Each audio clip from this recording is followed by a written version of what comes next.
Hello students, आज आप लोगों को समीकरणों को संतुलित करना बताया जाएगा। चलिए शुरू करते हैं।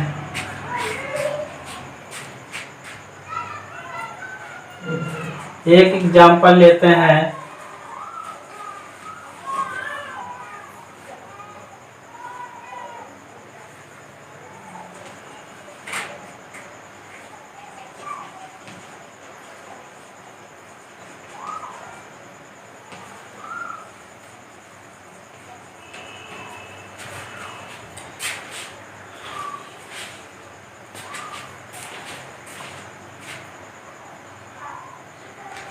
Fe प्लस H2O बनेगा Fe3O4 प्लस H2। तो ये हमारा अभिकारक है और ये उत्पाद है। तो अभिकारक की तरफ जो तत्व हैं उनके परमाणुओं की संख्या और उत्पाद की तरफ जो तत्व हैं उनके परमाणु संख्या बराबर होनी चाहिए। संतुलित रासायनिक समीकरण क्या चीज़ है?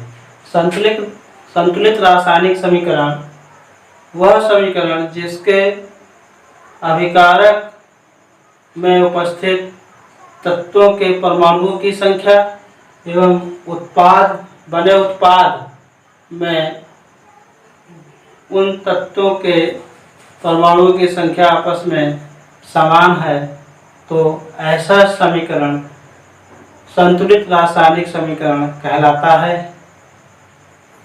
तो ये जो समीकरण दिए हैं ये असंतुलित है। इसमें जो तत्वों के परमाणुओं की संख्या समान नहीं है। देखिए कैसे। Fe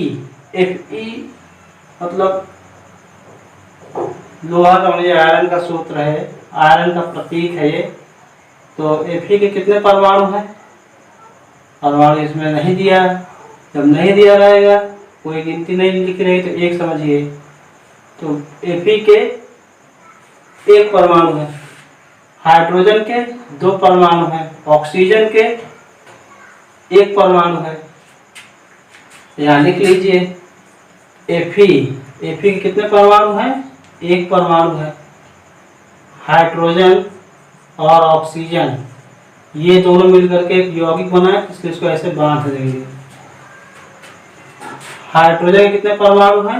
दो परमाणु हैं। ऑक्सीजन के कितने हैं? एक है। इधर देख लीजिए, ये एक यौगिक है।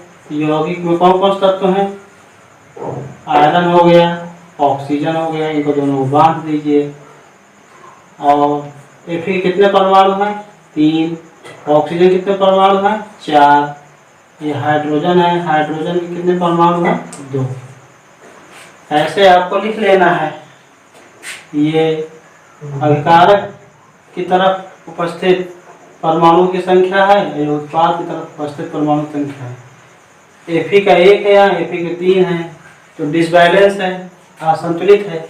इसको संतुलित करना है। तो संतुलित करने के लिए पहले हम आयरन को देख रहे हैं, फेरस को।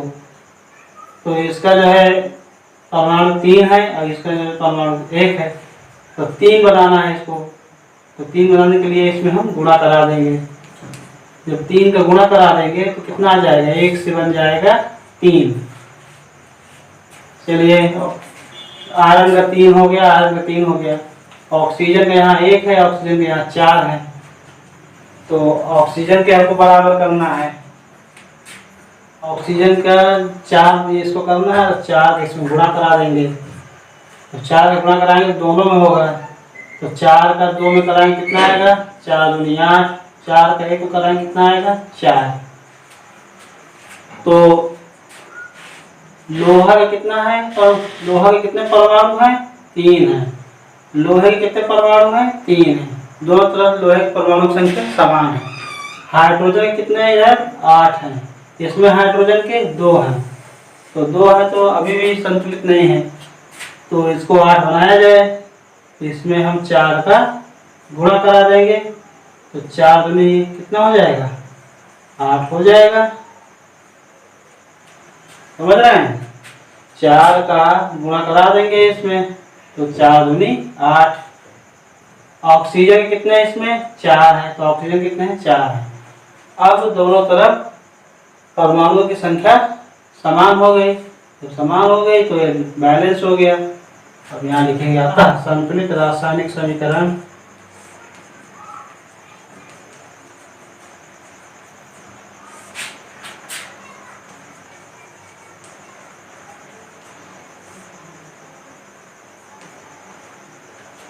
Fe में कितने गुणा कराया गया? 3 का, 3 Fe हो जाएगा, प्लस H2O में गुणा कराया गया, हाँ कराया गया, कितने का? 4 का, तो 4H2O हो गया। दाहिनी ओर देखिए इस यौगिक में गुणा कराया गया है, किसी भी संख्या का नहीं कराया गया है, तो इस वजह से इसको इसी तरह उतारेंगे।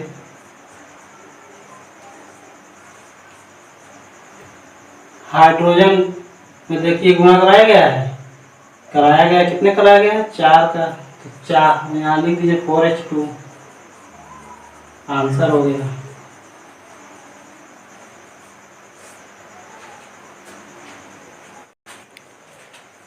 चलिए एक दूसरा उदाहरण लेकर समझते हैं। दूसरा उदाहरण है HNO3 प्लस CaOH का होल ट्वाइस बना है CaNO3 का whole twice plus H2O।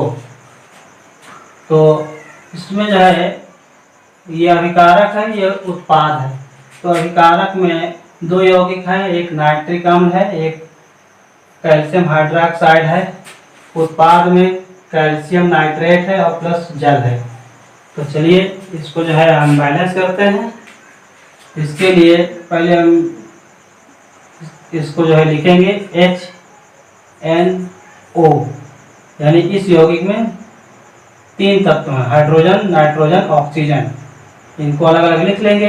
Hydrogen कितने परमाणु हैं? यहाँ 1 है, तो 1 लिख देंगे। नाइट्रोजन के 1 है, ऑक्सीजन के 3 है। ये तीनों जुड़े हुए हैं, जुड़ करके एक यौगिक बनाए हैं। फिर अगला यौगिक क्या है? CaOH।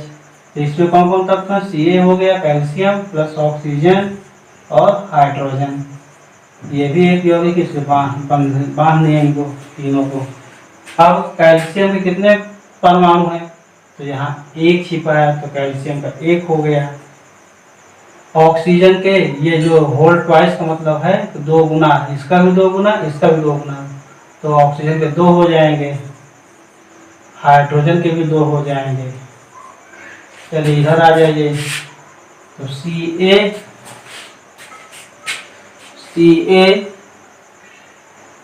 और N और O, मतलब कैल्शियम, नाइट्रोजन, ऑक्सीजन, ये 3 तत्व हैं इस यौगिक में। परमाणु की संख्या लिखिए। कैल्शियम कितने हैं? 1 है, नाइट्रोजन के 2 हैं, ऑक्सीजन के 3 और 2, इनका दोनों गुणा होगा तो 3 दूनी 6। चलिए अब वो क्या है? अब जल है, तो जल में कौन कौन से तत्व हैं? एक हाइड्रोजन है, दूसरा ऑक्सीजन है। हाइड्रोजन कितने परमाणु हैं? 2 हैं। ऑक्सीजन कितने हैं? 1 है।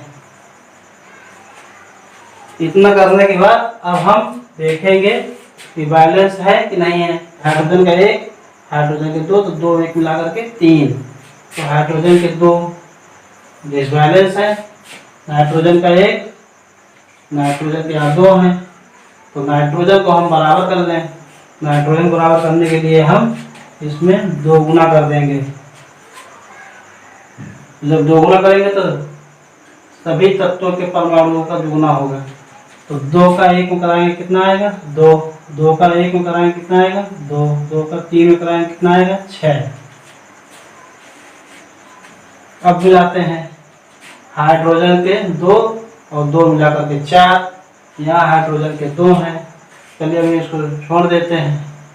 नाइट्रोजन के 2, नाइट्रोजन के 2, ऑक्सीजन के यहाँ 3, ऑक्सीजन के यहाँ 6 हैं, ऑक्सीजन के यहाँ 6 और 2 दोनों लगे, ऑक्सीजन के 6 और 2 लगे 8। इधर देखिए ऑक्सीजन का 6 और यहाँ 1, 7। तो एक काम करते हैं, इसका हम दुगना कर दें।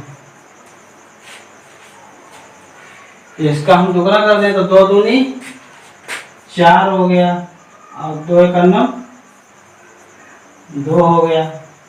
तो अब एक बार चेक कर लीजिए फिर से पुनः, ये सब यौगिक है इसी को बांधा जाएगा। हाइड्रोजन के 2 और ये हाइड्रोजन के 2, 2 2 मिलाकर के 4। इधर देखिए हाइड्रोजन के 4 बराबर है नाइट्रोजन के यहाँ 2, नाइट्रोजन के यहाँ 2, ये भी बराबर है। ऑक्सीजन के 6 और ऑक्सीजन के 2, तो 6 2 मिलाकर 8। ऑक्सीजन के 6, ऑक्सीजन के 2, 6 2 8। तो इसका मतलब इक्वेशन हमारा बैलेंस हो गया। जब बैलेंस हो गया तो इसको लिख देंगे, अतः संतुलित रासायनिक समीकरण बराबर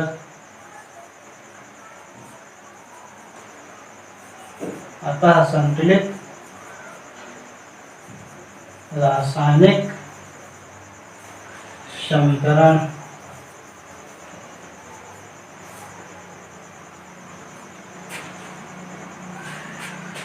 तो ये यौगिक में 2 का गुणा कराया गया, तो ये यौगिक है 2HNO3 लिख देंगे।